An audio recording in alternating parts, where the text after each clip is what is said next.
Is Undersecretary of Food Safety, Representative Stella Yvette Harrell to serve as Assistant Secretary of Agriculture for Congressional Affairs and External Relations, and Mr. John Walk to serve as Inspector General of the Department of Agriculture.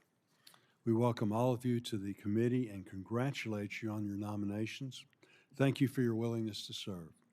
Starting with Dr. Beshears, the work of the Food Safety Mission is one of the most consequential responsibilities of USDA. Ensuring the safety of U.S. food supply is critical and extraordinarily complex. Dr. Beshears knows this well, having led this mission area through the pandemic, one of the most challenging times in the history of our food supply chain. Sound science must continue to be the foundation of our food safety regulatory system. This is essential to deliver confidence and certainty to consumers, producers, processors, and our trading partners. Our food safety systems must also continue to adapt and modernize to best protect public health, as well as support our producers and processors who rely on federal and state inspection services to deliver a safe, efficient food supply. I was pleased earlier this year USDA extended the line speed waivers for the pork and poultry processors after years of duplicative study confirmed what decades of research already indicated, and I look forward to hearing more about the department's work to develop a long-term program consistent with the latest scientific advancements. This committee's work is to expeditiously advance Dr. Beshears' nomination will help us ensure FSIS remains the gold standard worldwide for meat, poultry, and egg product safety. Now to Representative Harrell. The Office of Congressional Affairs and External Relations serves as a vital link between the department and Congress. Members and their staff rely on this office for timely information, technical assistance, oversight support, and to elevate and find solutions to constituent priorities. This relationship is key to carrying out our shared goal of supporting farmers, ranchers, and rural communities. As a former member of Congress, Representative Harrell most certainly understands this. Finally, Mr. Walk, the Office of the Inspector General is responsible for conducting oversight and ensuring the proper administration of USDA's nearly 300 programs. Any incident of fraud, waste, or misuse of government funds is certainly unacceptable, and the IG's office plays an essential role in preventing these incidents and addressing such issues. A proactive and attentive Inspector General is essential to protecting the integrity of USDA and ensuring good stewardship of taxpayer dollars. I want to again congratulate Dr. Beshears, Representative Harrell, and Mr. Walk on their nominations. I look forward to hearing how they will use their respective roles to serve and benefit American agriculture and the American people. And with that, I now turn to our ranking member and partner, Senator Klobuchar. All right, thank you very much, Mr. Chair, and welcome to Dr. Beshears, as well as Representative Harrell and Mr. Walk. I met with all three of you over the last week or so, and thank you for being with us. I also see that Representative Arrington is here, and thank you for being here. And I'd also like to welcome all of your families. I know that Dr. Beshears' family members, colleagues, students, and friends are with us, including her husband, Todd, her daughters. Everyone's a doctor. Dr. Todd Beshears, Dr. Bailey Beshears, Dr. Reagan Beshears, and Presley. I'd also like to welcome Representative Harreld's family here, her sister, Fran, as well as Mr. Walk's wife, Ruth, and his 4 daughters, who appear to be in the front row. Am I right? Okay. Grace, Hannah, Joanna, and Phoebe. So thank you for all for being here. The nominees before us will have crucial roles within the USDA, and I look forward to today's discussion. I have to we think we all know there's a lot on our minds right now with the shutdown and with our concern on SNAP. I want to thank Senator Lujan for his work on that, but I'm going to focus today on these nominees. The Food Safety Inspection Service is charged with protecting public health by ensuring the safety of the nation's meat, poultry, and egg supply. As we talked yesterday, the FSIS is a key line of defense from dangerous pathogens like salmonella, and inspectors are hard at work. As Senator Smith knows, our state of Minnesota is known for its work in this area with what was once called Team Diarrhea. We're not going to go into that. But they are known for tracking down the source of foodborne illnesses. And so we care a lot about this and the work that goes on in this agency. I know Dr. Brashears has served in this role before, and we look forward to hearing about her experience and how she can use that experience from the past for now. Congressional relations, a portal for the information we need to draft legislation, conduct oversight, and respond to our constituents. We are concerned, as I noted to Representative Harrell, about this reorg plan that came out from the Department of Agriculture. I think members on both sides of the aisle have expressed concerns about that, and it was an example where with maybe some early discussions and someone in place in congressional relations, perhaps it would have made a difference, as well as getting our questions answered. So we're really focused on that, and I appreciated our meeting.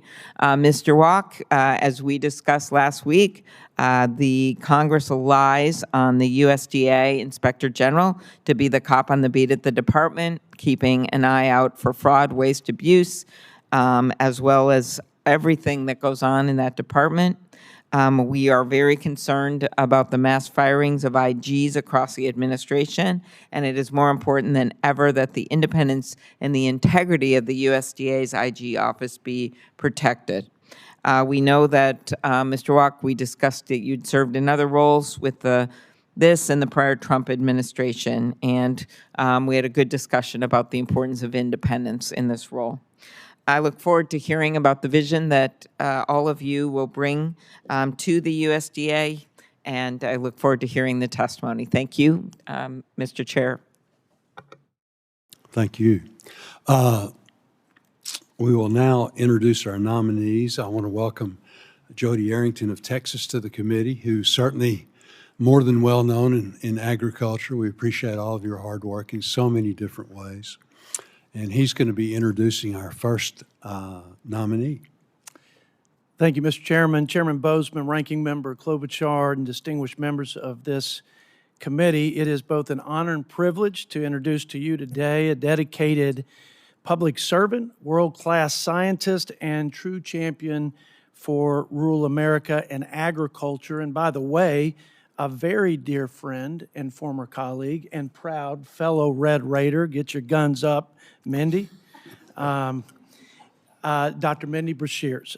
She was raised on a cotton farm in Wheeler, Texas, and Ms. Brashears embodies the values of small-town USA. Hard work, humility, and integrity. Her academic credentials include a bachelor's degree in food technology from Texas Tech and both a master's and PhD from Oklahoma State, whose Cowboys, ironically, Mr. Chairman, lost a big football game to Texas Tech last weekend, 42-0. And that's for Mr. Mark Wayne Mullen. If you delivered that message for me, I'd appreciate it. Dr. Brashears is no stranger to this committee. She was confirmed for this role in the first Trump administration, where she led important reforms to modernizing the inspection system, strengthening public health protections, and ensuring that America's food supply remained the safest in the world, an achievement that will no doubt continue under Ms. Brashears' strong leadership. Over the last several years, Dr. Brashears has served at my alma mater, Texas Tech University, leading groundbreaking research that has reduced E. coli and salmonella in our food supply. As one of the foremost experts in the world on food safety, she has not only used her expertise to help the United States, but to support many of our allies around the globe. But more important than her impressive accolades and accomplishments, Mindy is a woman of deep faith and of great character. And she's a devoted wife and mother, and like I said earlier, a proud rural American. She and her husband, Dr. Todd Brashears, who's also a professor at Texas Tech, have raised 3 outstanding young ladies, Bailey, Reagan, and Presley. Together, the Brashears family represents, in my humble opinion, the very best of West Texas. A love for God and people, a commitment to serving their community, and a passion for all things agriculture and rural America. I assure you, Mr. Chairman and Ranking Member, you will not find a more capable, committed, and trustworthy leader for safeguarding America's food supply. For these reasons, I proudly and unequivocally endorse the confirmation of Dr. Mindy Brashears and urge your support for her as the next Undersecretary for Food Safety at the United States Department of Agriculture. Thank you for your consideration, Mr. Chairman. I also served with Yvette Harold, and just for your indulgence, please, she is an outstanding person and patriot, and she served this country with great distinction. My district was contiguous with hers in eastern New Mexico. It's just like one big, happy ag community out there. And I am so excited for her new venture at USDA. If you all would endorse and confirm her, and I certainly give my wholehearted recommendation for that confirmation. With that, I yield back. Thank you. Well, thank you, Representative Arrington, very much for being here and providing such a warm endorsement of Dr. Brashears, and then also your comments about Yvette Harold are very much appreciated. So thank you very much. Our second nominee is Representative Stella Yvette Harrell. Representative Harrell is nominated to be Assistant Secretary of Agriculture for Congressional Affairs and External Relations. She previously served in the House of Representatives from 2021 to 2023, representing New Mexico's 2nd Congressional District. She also served 8 years in the New Mexico House of Representatives. Outside of her public service, Representative Harrell has started several small businesses and works as a real estate broker in New Mexico. Thank you, Representative Harrell, for appearing before the committee, and we look forward to hearing your testimony. Our third nominee is Mr. John Walk. Mr. Walk is nominated to be Inspector General of the USDA. Mr. Walk has an extensive career in federal service, starting as a congressional staffer in the House of Representatives. After attending law school, he went on to serve as an attorney at the Department of Homeland Security and associate counsel to President Trump in his first term. Mr. Walk joined USDA in 2020, where he has now served across 3 administrations as USDA's judicial officer. Earlier this year, Mr. Walk briefly served as the acting Deputy Undersecretary for Food, Nutrition, and Consumer Services before being named Senior Advisor to the Secretary. Mr. Walk received his bachelor's degree from Occidental College and his JD from George Mason University, Anton Scalia Law School. Thank you, Mr. Walk, for appearing before the committee, and we look forward to your testimony. Again, thank all of you for your willingness to serve and being here. I'll now administer the oath and then begin with witness testimonies. Each witness will have 5 minutes. Please stand and raise your right hand. Do you swear or affirm that the statements you're about to provide is the truth, the whole truth, and nothing but the truth, so help you God? Do you agree that if confirmed, you will respond to requests to appear and testify before any duly constituted committee of the Senate? Very good. Thank you. And Dr. Brashears, you are now recognized. Thank you so much. Chairman Bozeman, Ranking Member Klobuchar, and members of the committee, I thank you for inviting me here today to testify before you. I'm honored to be nominated by President Trump and for the support of Secretary Brooke Rollins to be considered for the position of Undersecretary of Agriculture for Food Safety. I want to thank Congressman and good friend Jody Arrington for the kind introduction. If confirmed, I would be honored to serve the citizens of the United States a second time in this position to ensure that the United States maintains the safest food supply in the world. I have dedicated my career to studying food safety and focusing on the safety of the meat and poultry supply. Today, I'm blessed to have many people here to support me, my husband Todd, my daughters Bailey, Reagan, and Presley joining virtually, and my daughter-in-law Victoria, along with my mom, Becky, and many other family, friends, and colleagues. I have devoted my professional career preparing for this role.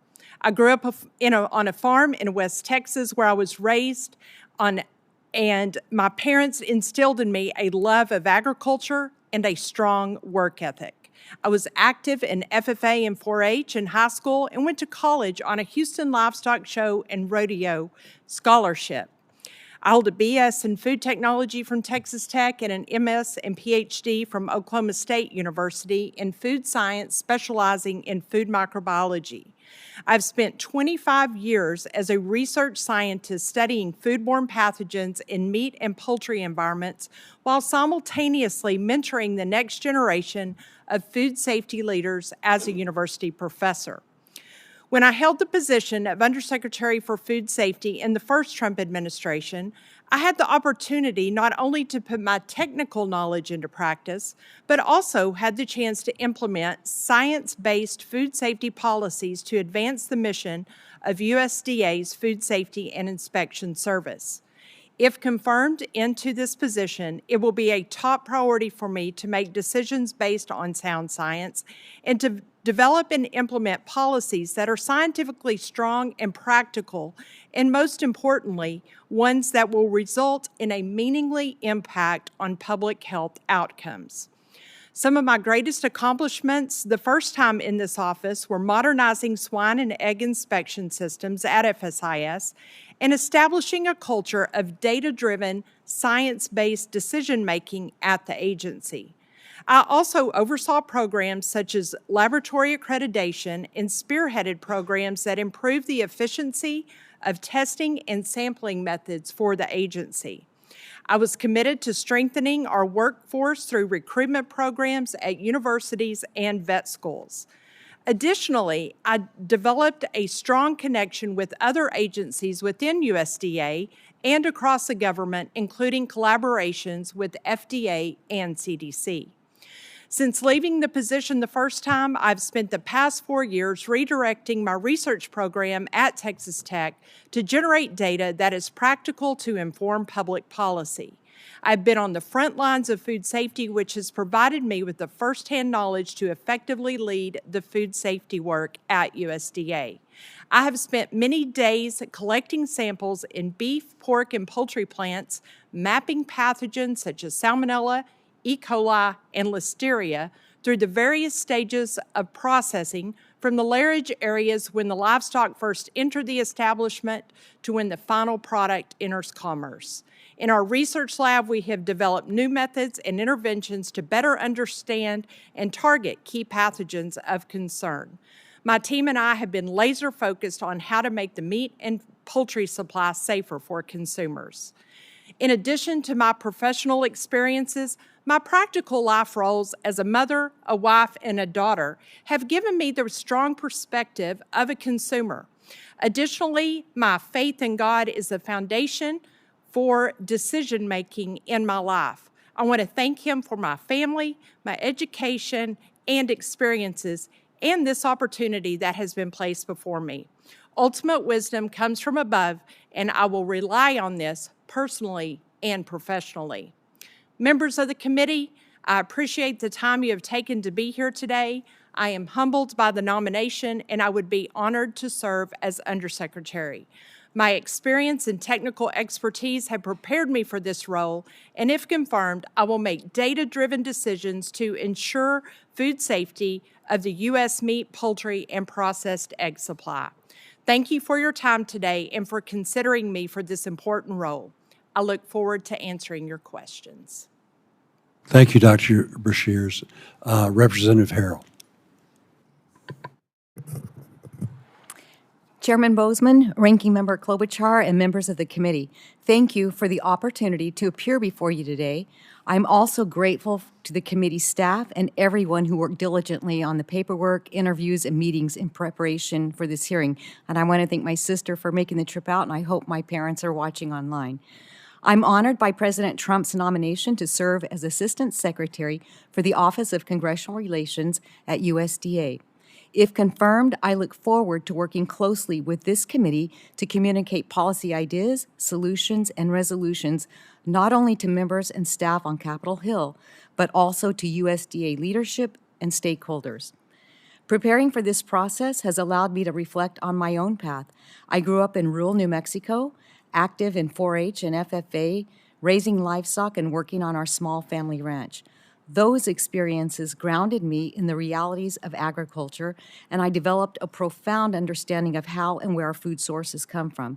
I have a deep appreciation for our farming and ranching entities, as well as the natural resource industries that shoulder the risks, while at the same time provide the stewardship necessary to keep our lands productive for future generations. I have long believed that agriculture should be a place where policy rises above partisanship. Good ideas deserve a fair hearing regardless of which party proposes them, and if confirmed, my goal is to bridge gaps, earn trust on both sides of the aisle, and ensure information flows quickly, accurately, and consistently. Throughout my career, whether serving New Mexicans or operating small businesses, relationships have been the constant. I've worked at USAA as a policy service specialist, owned and operated several small businesses like Holiday Kennels and Alamo Earthwork and Paving. I'm a licensed associate real estate broker. I served in the New Mexico House for 8 years and later in the U.S. House of Representatives. In each role, listening first, then following through built the partnerships that make problem solving possible. At almost every point in my career, the relationships I cultivated proved paramount to my success.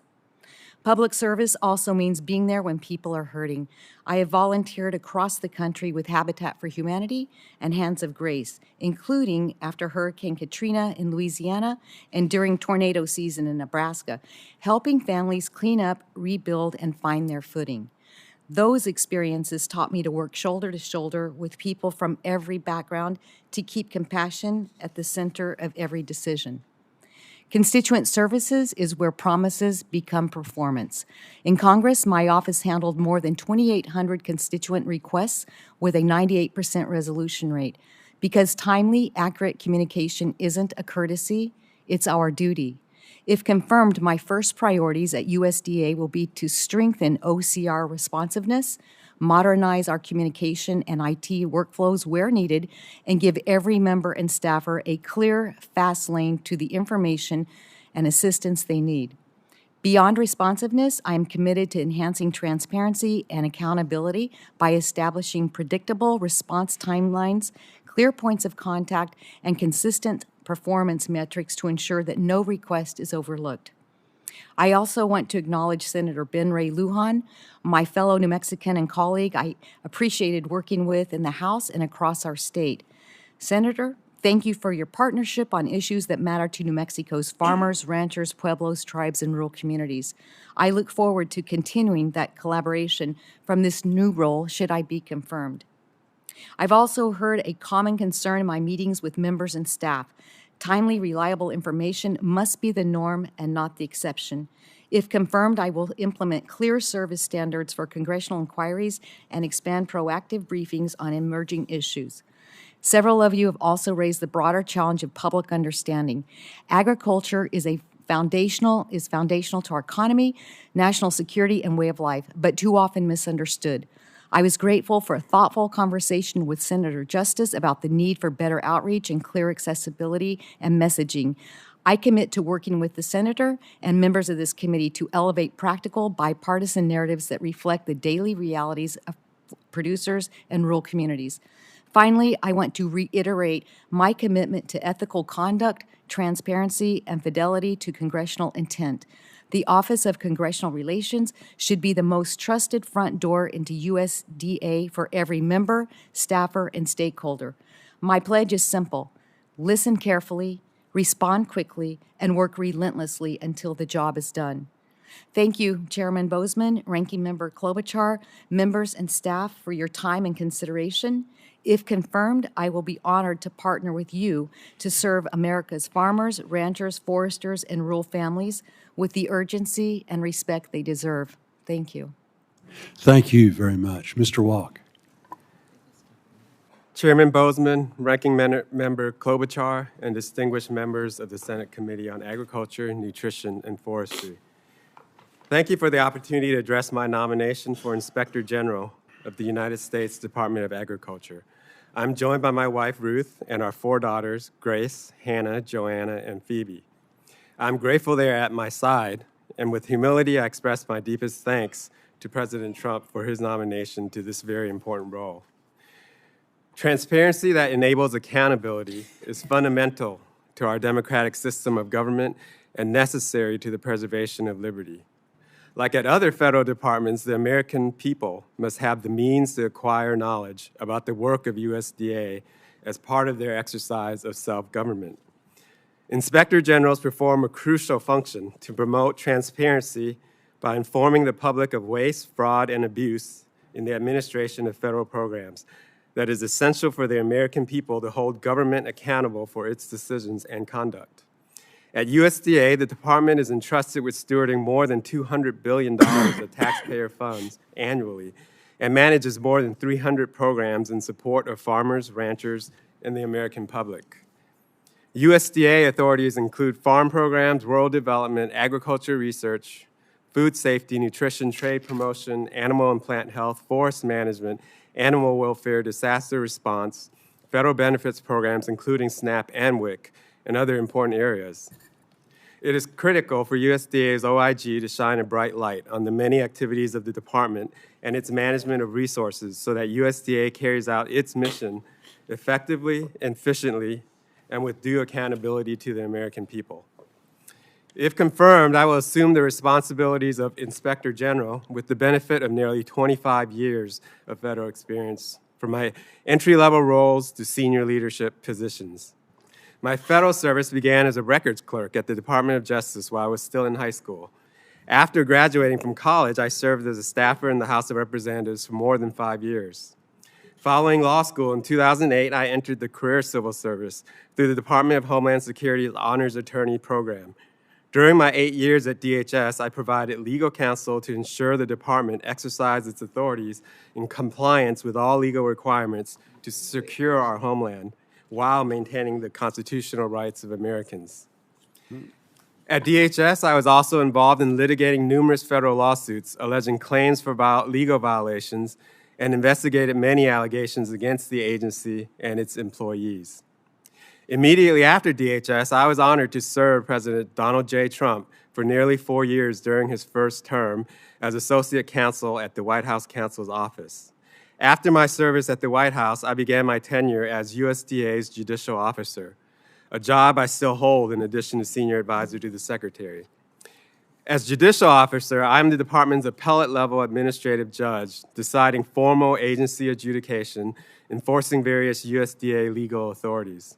As such, for nearly 5 years, I have served as USDA's deciding official in administrative litigation under the delegation of 3 Senate-confirmed Secretaries of Agriculture of both political parties. In this role, I exercise objective and independent judgment to draw factual and legal conclusions based on the evidence. It is a role that requires impartiality, fairness, and fidelity to the law and facts as they are found without regards to politics. If confirmed, I will approach the role of Inspector General with the same objectivity and independent-mindedness to expose waste, fraud, and abuse as it is found. I would draw on my almost quarter century of service in the federal government to carry out the oversight functions of this important role. You know, in the Bible, Jesus said, "Nothing is hidden except to be revealed, nor has anything been secret, but that it would come to light." That is exactly as it should be in government. Given the opportunity to serve as IG, I will work tirelessly to bring the work of the USDA into the light, keeping USDA leadership, Congress, and ultimately the American people fully informed of deficiencies and problems in the department's administration of its programs to strengthen transparency and public accountability. Thank you for your consideration, and I look forward to your questions.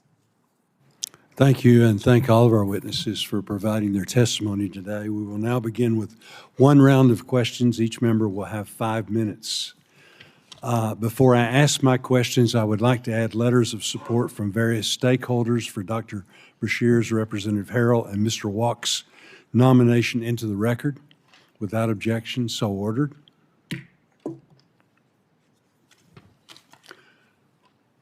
Dr. Beshears, addressing salmonella is a key component of USDA's 5-pronged plan announced earlier this year to bolster food safety. This involves developing a new salmonella framework after significant concerns were raised by stakeholders with the previous proposal. Based on your extensive experience with this pathogen, how do you think we can make progress in reducing the prevalence of salmonella illness? Thank you, Mr. Chairman, for that question. I'm very happy to answer this. Salmonella is one of my top priorities. Before I left this position previously, I rolled out the Salmonella Roadmap, and one of the foundational principles in that roadmap was making data-driven and science-based decisions. And as we know, there has been little movement in salmonella illnesses based on healthy people, 2020 goals, and so forth and so forth. However, the technology has moved ahead for us to be able to identify highly pathogenic salmonella. And we need to start targeting the most pathogenic strains of salmonella. And this work has actually been done at the U.S. Meat Animal Research Center in Clay Center, Nebraska, where they have identified this, and it is being developed into rapid methodologies. So we will be focusing on the most pathogenic salmonella, and removing that from the food supply should have an impact on our public health outcomes. Thank you. Thank you. Dr. Walk, I'm sorry, Mr. Walk. During the pandemic, the nonprofit organization Feeding Our Future defrauded the federal government of over $250 million. Funds intended to feed kids through the Summer Meals Program and the Child and Adult Care Food Program. While the scheme was made public in 2022, last year our committee learned that the USDA's OIG failed to act on multiple clear warning signs, allowing the criminal acts of Feeding Our Future to go unaddressed for years. The Justice Department has now issued over 50 convictions. This situation could have been largely avoided had there been proper oversight. And that, I think, includes proper oversight from this committee, which is a function that's so important. Mr. Walk, do you commit to ensuring your office will be attentive, and conduct thorough investigations into any fraudulent activity related to USDA programs? Senator, I do, across all of our 300-plus programs, yes. Very much. Representative Harrell, as a former member of Congress, you know the relationship between the department and Congress is vital. What is your plan to work with offices to keep them informed and be responsive to congressional inquiries? Again, in your past post, you know how important this is and the difference that it makes. Thank you, Mr. Chairman. And I do. In fact, as a member of Congress, I myself had submitted a letter of inquiry to OCR and waited over 600 days for a response.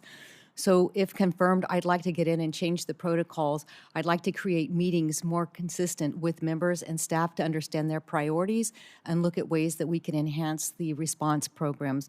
We could look at updating some of our systems and the protocols that are certainly in place now, but how can we update those and work collectively with members and the staff to ensure that the important information each of you need is being distributed in a timely fashion? Mm-hmm. Very good. Dr. Beshears, in addition to addressing salmonella, can you briefly speak to some of your other goals in returning to lead the food safety mission area at USDA? Yes, sir. Thank you again. In addition to salmonella, we have to stay focused on other pathogens, specifically E. coli. We can't forget about E. coli and listeria. As we know, there has been major issues with listeria in the past couple of years, so we will be focused on that. But beyond that, we have to make sure our workforce is strong and recruit veterinarians into FSIS, because our workforce is, at least when I was there previously, and if confirmed, I will be committed to developing programs with vet schools to recruit and bring those vets into the agency. Very good. Senator Klobuchar. Thank you very much, Mr. Chair. I think I'll start with you, Ms. Brashears, Dr. Brashears. You are a scientist with respected academic position at a major university. And I think you know FSIS has one of the most critical roles within the department with safety. And sadly, in other agencies, there's been increasing concern about not following science. If confirmed, do you commit to ensuring that USDA's Food Safety Inspection Service follows sound and effective science? Thank you, Ranking Member Klobuchar. Absolutely. I'm entering this position as a scientist. I will leave as a scientist and maintain that integrity. Thank you very much. As you and I talked about, FSIS has fewer employees, 700 fewer employees now than it had in 2024. That's about an 8% loss in staff, although most of its staff are already located outside the region. The reorganization plan does not address how it will affect the staff members that are here. FSIS has lost about 700 people, as I mentioned, and on top of that, USDA is planning to reorg the agency into 4 hubs. So, Dr. Brashears, are you concerned about employee retention of key employees, including food safety experts, those who help coordinate foodborne illness outbreaks, and how are you going to respond to that if and when you get in the job? Yes, thank you again. If confirmed, I will definitely be working with universities. I have a really strong network of food safety professionals who are turning out graduate students and even undergrads, and we'll be working with them to make them aware of jobs in the government. Typically, those aren't the first ones that students think about, so recruitment is going to be important. Retention is also important to me in maintaining a positive work environment, listening to the employees, and I will be open to that, and if confirmed, it will be a priority for me. Very good. Again, I just think getting back some of these employers or rehiring, hiring new ones is going to be really critical in addition to the partnerships. Food Safety Inspection Service is responsible for ensuring that foreign trading partners meet the high standards of our domestic food safety parameters.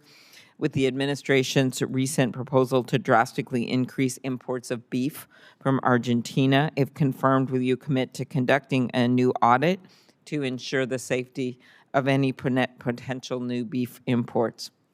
Thank you again. Yes, we have 100% inspection at the border, and I do think that it's important that if that is increased, that we ensure that safety, we have enough people at the border and audit them and make sure they are meeting the standards, because we will not compromise food safety. Thank you. I'm not going to go into my whole issues with all the beef when we have beef here, but I thought that was a very important question to ask, given the numbers, the exponential increase that the administration is looking at for Argentinian beef. In 2009, you and I talked about this, a salmonella outbreak in peanut butter led to 9 deaths, including 1 in Minnesota. I got very involved, worked with Senator Isaacson at the time, because the company involved in this that was people were later prosecuted was located in Georgia, and he rose to the occasion, and we worked together to have these centers of excellence on foodborne illnesses. If confirmed, will you commit to working alongside with other public health agencies? And I know you talked about the universities and your relationships, but also the FDA and CDC to investigate and protect consumers. Yes, ma'am, absolutely. That is a very critical part of this role. Okay, thank you. Representative Harrell, appreciated our meeting. I think you know, not just from me, but from other members, that there are several requests for information that our office and our staff and other offices have made to the Office of Congressional Relations. We haven't received a response yet. This includes specific requests that I made for information about the reorganization, as well as popular programs like the Regional Conservation Partnership Program and the Rural Energy for America program. If confirmed, will you commit to working with me and my staff to get responses to these requests expeditiously? Yes, Ranking Member. Thank you. Yes, Ranking Member, I do. And will you commit to answering the requests of other members as well in an expeditious manner? Yes, in fact, I believe that would be the priority for this department, to create better relationships with all the members and their staff, and to share the information that I know each of you will need for your constituencies. Okay, very good. The USDA did not notify Congress in advance of the reorganization announcement. Moreover, despite repeated Republican and Democratic requests for a bipartisan shutdown briefing, common practice in the past, USDA only provided a briefing to the Republican staff. To our knowledge, that has not happened in the past. Congress didn't receive the advance notice, and so I talked with you about this. Obviously, you weren't there. But if confirmed, will you commit to providing bipartisan briefings, including prior to significant public announcements by the department? This committee continues to function in some very difficult times. We just passed a bunch of important bills and have nothing but civility among the members on this committee, and I thank the chairman for that. But it seems to me like not notifying any of us about the reorg plan, and then, which was major for half the employees in the USDA in Washington for us, knowing that we won't have people in the room where it happens, if it happens.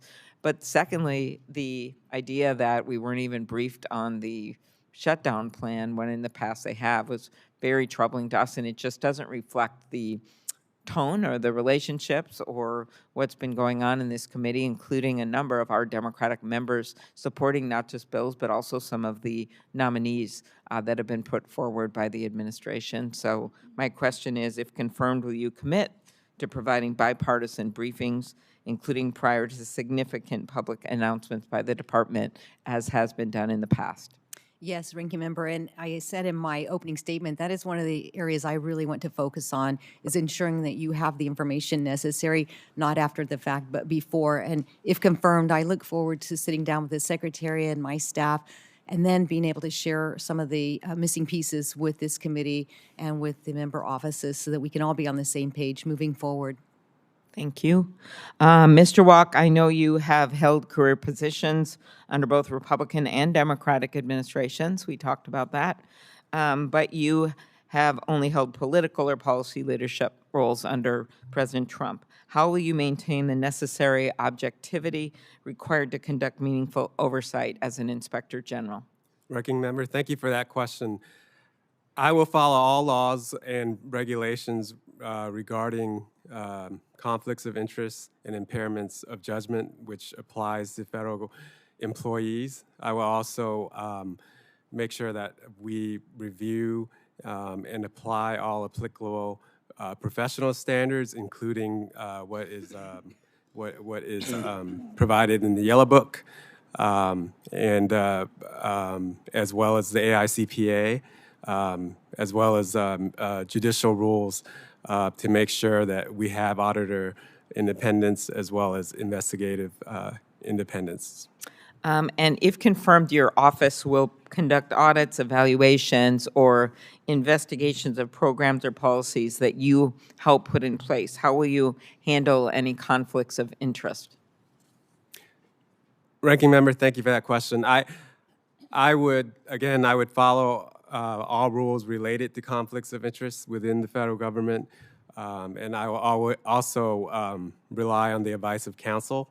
And we also have an Office of Compliance and Integrity, which makes sure that we are following all professional standards, and I will make sure that I consult as appropriate with that office as well. Thank you. I've gone over my time, and our colleagues are waiting, and I'll put the rest in writing, and I will also direct questions to your 4 daughters. No, I'm kidding. Thank you. Thank you. Senator Ernst. Thank you, Chairman Bozeman and Ranking Member Klobuchar, and welcome to our witnesses here today. No doubt there is an awful lot going on at USDA, and we really do need capable leaders who can keep the momentum going. So I appreciate your willingness to serve in this capacity and look forward to hearing your plans on how USDA can continue to effectively support our farmers and remain accountable to the American people. So Dr. Brashears, I'm going to start with you. Pork production is a major part of Iowa's ag economy, and the new swine inspection system, which was developed in 2019, was designed to modernize inspection, improve food safety, and give farmers more processing choices. But unfortunately, in 2021, there was a court ruling that halted implementation nationwide on grounds that USDA failed to deliver and consider worker safety. In response, USDA allowed 6 plants to participate in a time-limited trial. And under Biden's USDA, that process was stalled for years with no good reason. The third-party research group, known as the Pulse Team, took far too long to finish its works, despite repeated calls from me and others on this committee urging then-Secretary Vilsack to quickly complete the study. Earlier this year, the Pulse Team finally did confirm what we knew all along, which was that increased line speed does not harm worker safety. And I'm thankful that Secretary Rollins announced USDA is moving forward with higher line speeds nationwide, and that will expand beyond those original 6 plants that participated in the trial. So, Dr. Brashears, should you be confirmed, will you make finalizing this rule a priority and ensure it is science-based, transparent, and provides long overdue certainty to our pork producers? Thank you so much for that question. And if confirmed, this will be one of my top priorities. I had the honor of moving that forward in the first time I was in the office, and I want to see it finalized. So absolutely. That is great. And I can tell you that folks back home, and my family had been a pork producing family years ago, they are ready for the USDA to finish this job. And I look forward to supporting your confirmation. Thank you. And Mr. Walk, we've previously discussed my oversight of USDA's property footprint and utilization, and I'm so grateful that Secretary Rollins took action on my recommendations right away, bringing employees back to work and relocating portions of the department closer to farm country. Chairman Bozeman and I have also tasked the USDA's Office of Inspector General with reviewing this issue because the American people deserve to know how their taxpayer-funded buildings are sitting mostly empty. Just look around downtown D.C. at the ag buildings. My hunt for federal property savings is nationwide, and my disposal acts and the For Sale Act will facilitate expedited sales of unused federal office space and will return the savings to the taxpayers. So I think we'll agree that it's impossible for USDA to effectively serve rural America if its offices are ghost towns, especially here in Washington, D.C. This also makes Congress's job harder, especially when crafting a farm bill. Lawmakers and taxpayers, they deserve timely, actionable answers from our agencies. So, Mr. Walk, if confirmed, will you commit to wrapping up and releasing the OIG's outstanding report on USDA building utilization? And I'll add, Chairman Bozeman and I, when we submitted this, it was 19 months ago. So would you commit to that? Thank you, Senator. I do. Very easy. Thank you for that very succinct response. And I look forward as well to serving with you, Representative Harrell. We appreciate your service in Congress, and I look forward to working with you when you're confirmed. Thank you. I yield back. Thank you, Senator Smith. Thank you. Thank you, Chair Bozeman and Ranking Member Klobuchar, and welcome to all of our nominees today. Mr. Walk, I'm going to direct my questions to you today, and I want to start by asking you about tribal relations. So the United States of America has legal trust and treaty obligations to tribal nations, and all federal agencies have a responsibility to uphold these government-to-government relationships with tribes. As you know, this includes formal tribal consultation. USDA honestly doesn't have the best track record working with tribes, and this is, I don't make this as a partisan comment because this has been true under Republican and Democratic administrations. And for many years, this committee has, in a very bipartisan way, instructed the department, regardless of who the president is, to do better in this regard. Mr. Walk, you did not mention in your testimony that you're currently serving, I believe, as acting head of the USDA Office of Tribal Relations. And so I'm interested in learning a bit more about your work in that role and how you see this important government-to-government relationship with tribal nations. Thank you, Senator. That's correct. About September, first week of September, I took over the acting responsibilities of the Office of Tribal Relations.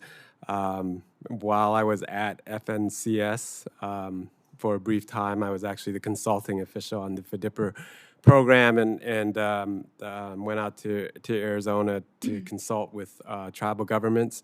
And I certainly understand the importance of tribal relations and the treaty obligations that we have. In fact, just about 2 weeks ago, I accompanied the Deputy Secretary to Denver to consult with both both tribal governments and Alaska Native Corporation leaders on the reorganization of USDA and how that would impact tribal governments. We also held a separate consultation here in Washington, D.C. We are expecting for comments to come in within that 30-day period. I do say that I am not expected to be the permanent lead in that office, but I have had conversations with our tribal liaisons and so forth, and do understand that our history in terms of taking formal consultations with the importance that it deserves has not been where it should be over time. I'm speaking in terms of USDA in general, Yep. And we do hope to address that. Well, I think that's important. And I want to just follow up. You mentioned the food distribution program, FDIPR, as we Yes. strangely call it. And I assume you oversaw those consultations. And as you no doubt know, the FDIPR distribution program has had some serious issues. And as Inspector General, you very may well could be called on to investigate some of those issues. So I'm wondering how you would handle that as in your role as Inspector General, having had this interaction with the program and this acting role. Would you see any conflict there? Senator, I don't see conflict there. My primary experience with the FDIPR program has been as the consulting official, but we also had some work around the Paris Brothers warehouse situation. I believe I briefed the staff about there was a cyber incident there that we had to work with, and I made it clear to our staff that we weren't going to fail our tribal governments again with respect to that warehouse, to make sure that food was delivered on time and with the kind of quality that is deserved. So other than that, I don't think I had a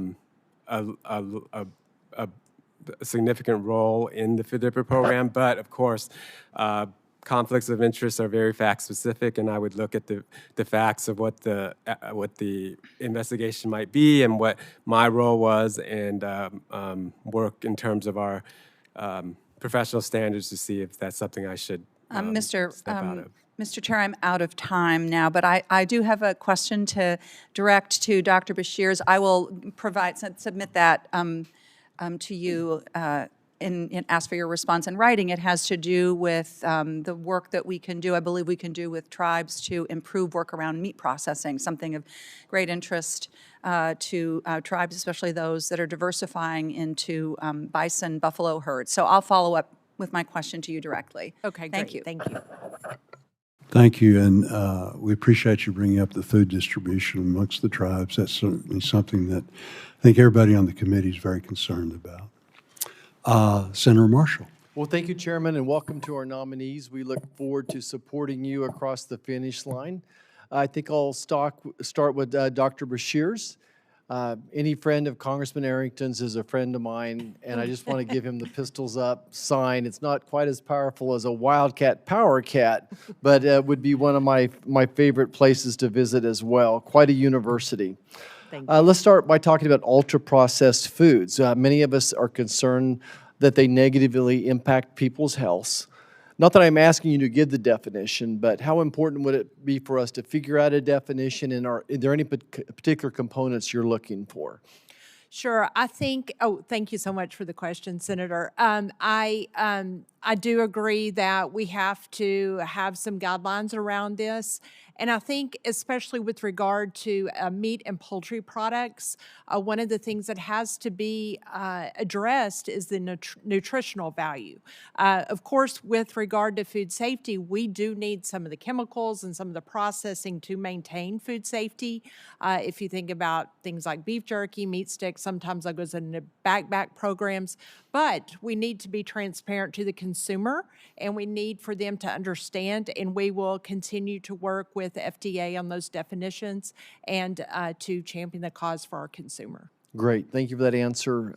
One of my big goals is always to help small processing plants to help farmers and ranchers meet local producers, and farmers, ranchers, more my ranchers, to allow their products to go across state line as well.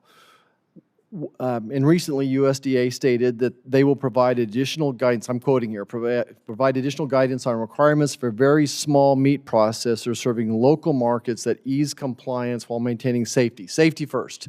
What can you do? What is your vision of helping some of those smaller packing plants in particular? I've spent my career working with the small and very small meat industry, so it's definitely a passion of mine. Many times they are lacking the technical expertise, so connecting them with trade associations or university extension offices where they can get that technical expertise.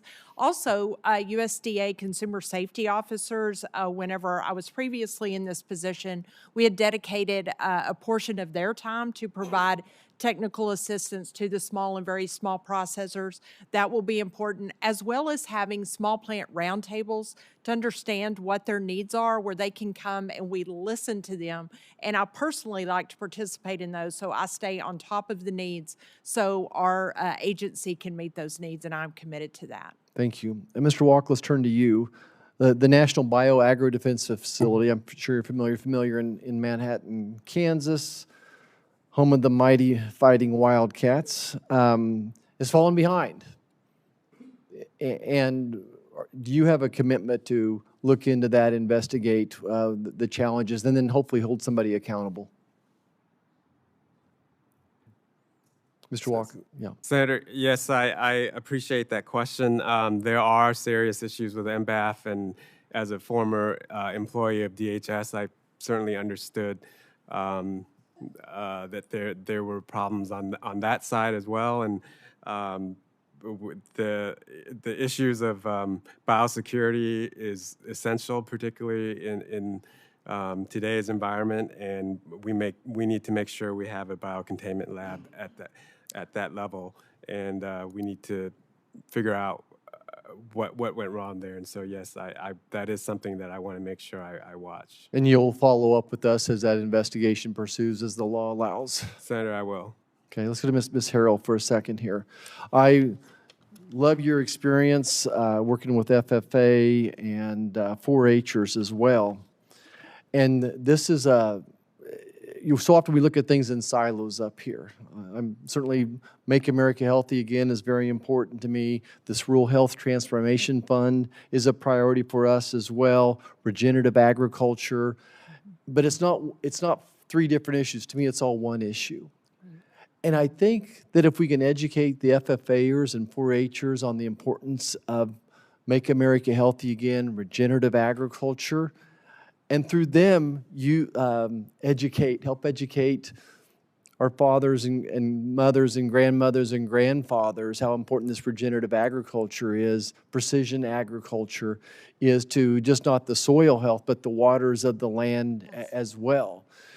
What could you do to help promote that communication and education so that more farmers and ranchers are focusing on soil health and water safety as well? Thank you for that question, and it's a very good one. And I think there are so many people in our country that don't understand the importance of agriculture.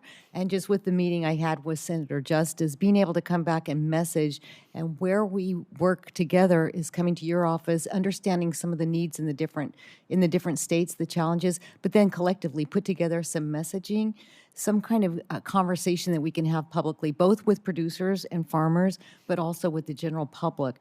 And I believe that will be part of our goal in terms of OCR. I'd like to kind of change the face or how OCR is viewed so that we can be more of a resource in terms of helping to message and meet with these FFAers and these 4-Hers around the country and equip them with the tools they need to have those conversations within their circles. You know, in as much as my generation in grade school were educated about tobacco, and we went home and told our parents, please quit smoking. Right. I think we can do the same thing, reaching our youth and saying, please reach out to your fellow producers out there and say, please, our water's not healthy in some situations, our soil's not healthy. That would be my vision. So Yes, thank you. Senator, thank you. Thank you so much, Chairman. Thank you, Senator Marshall. Senator Durbin. Yes, sir. I'm sorry, I'm mumbling.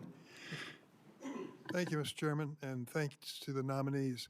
Dr. Brashear, I spent most of my career in Congress trying to get a single food safety inspection agency and explain the alphabet soup that we currently have. I wish you good luck in the next year that I'm here. I'll help you if I can. There's another topic that you've been engaged in that is near and dear to my heart, and that is known as the line speed rule. When I was working my way through college, I spent 4 months working in a slaughterhouse in East St. Louis, Illinois, Hunter Packing Company, now later John Morrell. And I learned what it was to work the line on the kill and the cut. I'm sure you know the difference. And the kill, Yes, of sir. course, is when that hog meets its fate and ultimately ends up in a chilled room to be carved up the next day. We had a union contract, and the union contract said that we were expected to process on the kill 225 hogs an hour. That was a pretty busy day, 1,800 hogs at the end of the day. I worked on that line and I learned a lot. It was hot, it was loud. There were 240-pound hogs rushing through there, one every 15 seconds, and it was dangerous as hell. People I worked with collapsed on the job, some were mauled by the machinery, and a lot of them were hurt. Some of the sharpest knives I've ever seen in my life were used by these men and women as part of their daily work, and they had the scars to show for it. So your experience in this issue is one I want to explore for a minute. It sounds to me like the decision's been made by the Trump administration to ignore the court ruling and to move forward with line speeds which are unimaginable. What about the safety of the workers? Has that been taken into consideration? Thank you so much, and thank you for putting context with your question, Senator. I really appreciate it. I am committed to moving forward with the modernization and listening to the results of the study, and if confirmed, we will move forward with the modernized inspection system. However, we are the agency is very committed to worker safety and providing safe working conditions, not only for the workers in the plant, as well as for our inspectors. In the report and in the response from USDA, you can see from the publicly available information, the industry is urged to look at the results of that report because, as you mentioned, the jobs can be difficult and demanding. And it urges the industry to look at the report and to develop best practices that can be followed by the industry, including knife sharpening, providing medical care, encouraging workers to take time off, and also maintaining our relationship with OSHA will be very important. Let me ask you a specific question. In March of this year, U.S. Department of Agriculture Secretary Rollins announced that FSIS will extend waivers allowing pork and poultry facilities to maintain higher line speeds, and USDA will no longer require plants to submit redundant worker safety data, citing 2 recent studies they commissioned about line speeds and worker safety. Are you backing off? Is the department backing off this issue of safety? As you know, OSHA oversees worker safety, and FSIS will oversee the food safety of the product. But in terms of the safety in the plant and the speed of the line, that was a decision you worked on in the Department of Agriculture. I was not involved in that decision. I haven't been in the agency or been at the table for that decision making. Thank you very much. Mr. Walk, it's unfair to think that we can ask any hard questions with your cheering section behind you. Your lovely daughters and your family. Thank you, but Senator. I am going to ask you this question.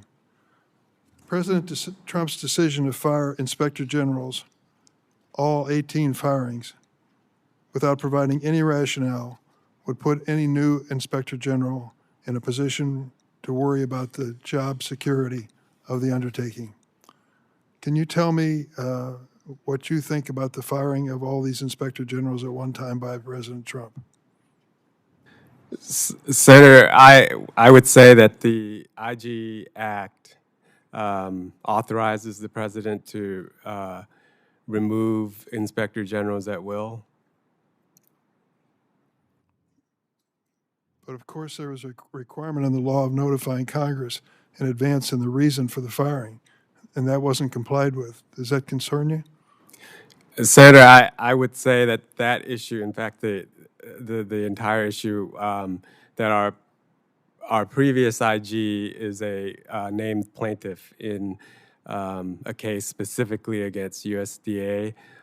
So I can't opine on that particular issue because it is an issue that was in the case or is in the case. I'll make one last point. On January 25th, I joined Chairman of the Senate Judiciary Committee, Chuck Grassley, in sending a letter notifying President Trump that he did not provide the rationale for Congress and thus had not followed the law in the firings of these inspector generals. That was in January. We have not received any satisfactory response from President Trump on those firings. I would say if we're going to have a law, the president should be required to follow it. Thank you. Senator Schiff. Thank you, Mr. Chairman. Mr. Wilk, during your time as acting deputy undersecretary at FNS, the agency demanded that states provide USDA with personal data belonging to tens of millions of SNAP recipients and applicants. This information includes names, birthdays, addresses, Social Security numbers, and immigration status. The guidance also states that USDA has the authority to disclose any of this personal data to any government entity they deem necessary, including foreign governments. Mr. Wilk, can you tell us what the legal authority is that USDA is relying on to collect, store, and share the personal data of tens of millions of Americans, including Social Security numbers, home addresses, simply because they received or applied for SNAP benefits? Senator, I appreciate that question. My understanding is there were 4 requests for state data, for state recipient data. One of the requests was made in May, and so I was at FNCS. But as I recall, I had no involvement in drafting or issuing that particular request. But I was aware of what was going on. And I would say I know that there is a lawsuit brought by numerous attorneys generals, and I hesitate to give my opinion in terms of what that authority might be because the that may be an issue in the case. Mr. Walk, if confirmed, are you committed to reviewing this policy independently, objectively, to ensure that it does not violate federal privacy laws which protect Americans' personal data and identities?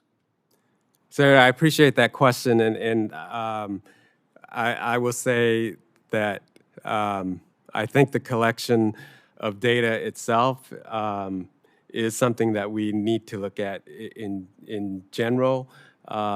As a 24-year federal employee, I certainly understand the privacy implications and that we have laws that protect data throughout the information life cycle, from collection to transmission to storage to disposal.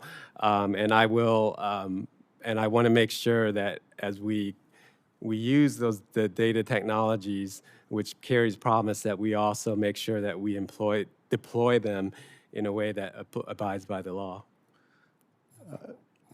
I think part of the challenge that many of us have is the inspector generals across the federal government were fired. No cause was provided, no notice was provided. And we need those positions to be people of independence and the strength of character to blow the whistle if something is going on that is inappropriate, unethical, or unlawful. Were you to determine that either this policy, this collection of data violated the law, or some other practice did, are you prepared to inform Congress that the agency is operating in violation of law or ethics? Senator, the Inspector General Act requires that the Inspector General keeps Congress currently and fully informed of all deficiencies and problems in its operations, so I will follow that statute. Is the answer yes, then? If you were to find this policy or another policy in violation of the law, would you inform Congress? Senator, yes, I would fulfill my obligation to Congress. So you would inform Congress? If I would have informed Congress of our findings, yes. Okay. You seem reluctant to make that commitment. It shouldn't be difficult. If you discover there's a violation of the law going on and you're required by statute to inform Congress, you should inform Congress, and there shouldn't be any hesitation about it. Let me just ask briefly in the time that I've left, Ms. Harrell, thank you for being here today and for meeting with my staff. Senator Smith and I, along with other members of the committee, sent a letter to USDA inquiring about the nature of canceled grants, according to a June 17 departmental announcement. I'm deeply concerned that these cancellations have directly impacted farmers in my state and other states and adversely impacted their ability to sustain and grow their businesses. We have yet to receive a response. Can you assure our offices that we will get an answer to that inquiry and others that we direct to you? Yes, thank you, Senator. And in my opening remarks, I had mentioned that it is the priority to be responsive. Responsiveness has to be the first priority for OCR because we need to be working collaboratively so that you have correct information to share with your constituents. And I myself, you weren't here at the time, I myself, as a member of the House, had inquired had a letter of inquiry over at OCR, and it took over 600 days for a response. Completely unacceptable. So I understand the importance of getting this information to you quickly. I believe we can modernize the way we're responding, and if confirmed, again, the responsiveness will be our first priority to ensure you have the information you need. Thank you. I yield back, Mr. Chairman. Senator Lujan. Mr. Chairman, thank you very much. Thank you for having me today. Congresswoman Harrell, it's good to see you here. And I understand Fran made the journey. She did. Well, welcome as well, Fran. Yesterday when I spoke with Yvette, she shared with me you were coming on behalf of the whole family. So you have a lot of responsibility on behalf of the whole family there as well, but welcome. I hope your journey was a good one. You think the Congresswoman's doing okay? I'm sorry if I'm out of bounds, Mr. Chairman, asking folks in the audience questions. I'll come back home here. Representative. That's more fun. I'm sure you've had lots of good questions today. One asked by my colleague from California about making yourself available. Yes. That's where my questions always are. I mean, we come from the same state where we're a big family. Now, like all families, sometimes there's a disagreement, but you're family, and you work to make things better. As you know, I have your phone number, you have mine.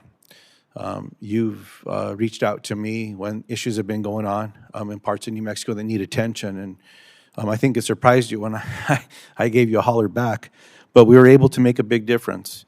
And that's my question here is, when confirmed, will you commit to be responsive, answer questions from colleagues in this body, regardless of Democrat or Republican, regardless of party? It's about home. It's about making a difference. Is that something you can commit to? Senator, yes, absolutely. And I did enjoy our conversation yesterday. And in the opening statement, I believe that I said this actually, that policy should be rising above partisanship. And in my opinion, USDA and the programs here should not be based on politics. And so, yes, the priority for me is to ensure that we have a working relationship with members and staff. I'd like to overhaul it. I'd like to see more of OCR on the Hill, attending meetings, and then understanding the priorities from each member office so that we can be quick in our responsive and respective of what your responsibilities are to your constituencies. I respect that very much. With some of the recent announcements around FSA and whether some folks are going to be working, some folks not, they may have been moved around. I know that a lot of farmers and ranchers are reaching out to me. They probably were still reaching out to you as well. Just who do I talk to? I have this pending. I need a decision.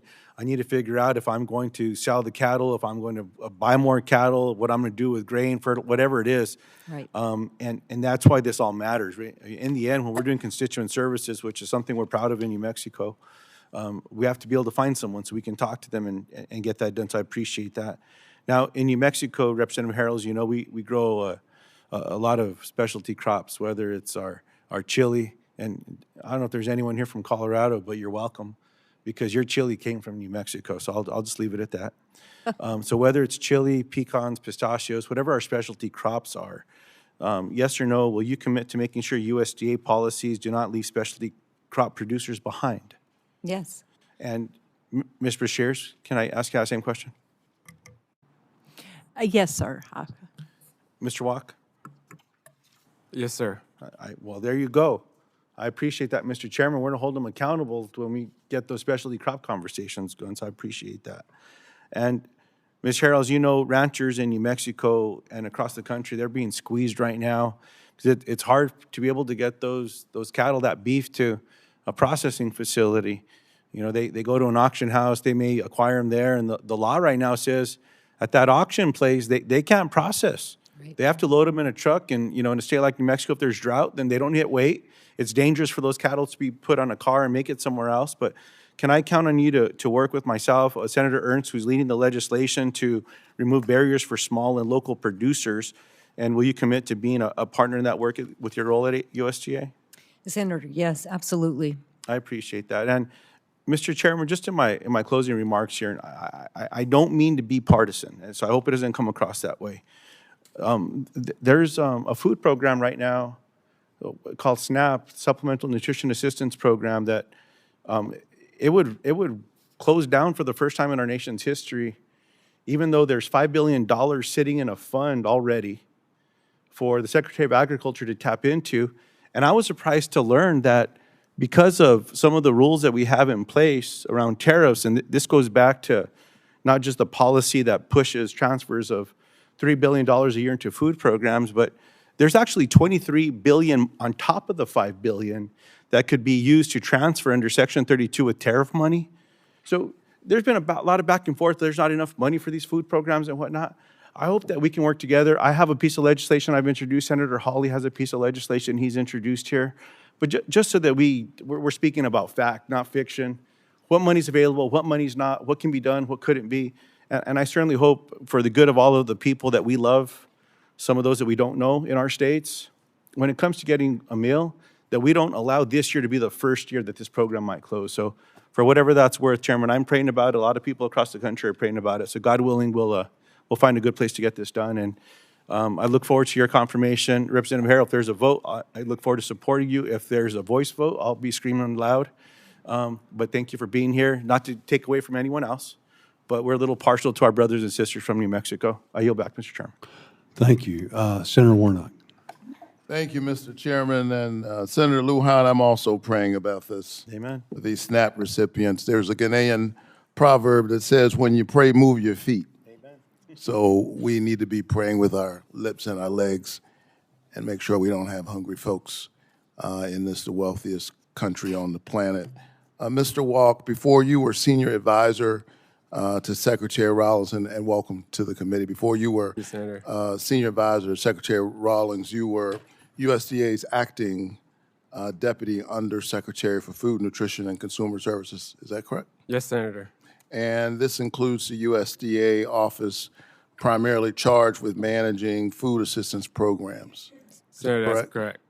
And this office also administers the Emergency Food Assistance Program, which provides food to partners on the ground, including food banks, correct? Yes, Senator. Mr. Walker, as acting head of this office, did you participate in any way in carrying out this administration's nutrition policy of abruptly canceling $500 million, or about 94 million pounds of food headed towards our food banks and meant to feed hungry Americans? Yes or no? Sir, no, I was not. You weren't involved in that at all? This was our this was food intended for food banks in Georgia. I'm in touch with these banks. It's interesting to me that you said you're not involved at all, because when we sent a letter to the Secretary asking for more information about this decision, this decision to abruptly cancel the food bank lifeline that Congress had approved on a bipartisan basis. We sent a letter to the Secretary asking questions about this, and you said you weren't involved, but you responded. You responded on her behalf with a letter calling this food bank support, quote, a slush fund. Those were your words, Mr. Chairman. I request consent to enter this May 2025 letter signed by the nominee into the hearing record. Without objection. Mr. Walker, do you still stand by your categorization of the Emergency Food Assistance Program as a, quote, slush fund? Senator, I would have to go back and look. I don't have an awareness. You're not aware of your own letter? Senator, as I sit here, I don't remember. I mean, that's a pretty serious accusation that funds intended to go to food banks to support hungry people is a slush fund. The letter's into the record, but the nominee doesn't remember the letter that he wrote. Food banks in Georgia disagree with that characterization, I'll tell you that. And they tell me that canceling this federal support has made it harder to feed hungry Georgians and has meant that more families and children in Georgia go hungry. And so to add injury on top of injury, not just insult to injury, this coming weekend, because Republicans in Congress are pitting people who need health care against people who need food, and sometimes those are the same people. 1.4 million Georgians are about to lose SNAP. That's 1 in 8 Georgians, folks who sent me here to represent them and their families. They're facing this weekend, and it's putting even more strain on our depleted food banks who were robbed of $500 million because it was deemed a slush fund, even as children go to bed hungry, God forbid, in the next few days. Mr. Walker, are you aware of USDA's SNAP contingency fund? Yes or no? Yes or no, are you aware of it? Sir, I'm aware of that issue. Are you aware that USDA, despite bipartisan demands from Congress, is refusing to use that fund to help keep food assistance going to families after Saturday? Yes or no? Senator, my understanding is that is now in litigation, and right, it's in litigation because the administration is refusing to use the funds, correct? It wouldn't be in litigation if the administration would just use the $5 billion that's available to use, correct? On top of the other funds that my colleague just referred to. Sir, That's a claim in litigation, and because it's in litigation, it's not something that I can. So it's in litigation because these are decisions that the Trump administration, that the USDA is making in real time. They're deciding to pit hungry people against sick people, and I think that's immoral. There's nothing legally stopping the administration from making emergency food assistance funds that they're just sitting on available for Georgia kids and families in November. So as I bring this to a close, Mr. Chairman, look, our parties have a disagreement, obviously. Here's where we are. But even as we debate what to do about these ACA subsidies, it is indisputable that the USDA under the Trump administration is choosing to pull hungry children into this fight. They're not just in this fight, they're being pulled into this fight, used as pawns for short-term political gain. I think is deeply immoral, and I think we can certainly do better than that. Mr. Chairman, I yield. Thank you. I guess the only thing I would say, the easiest thing to do would be to end the shutdown and pass a clean CR.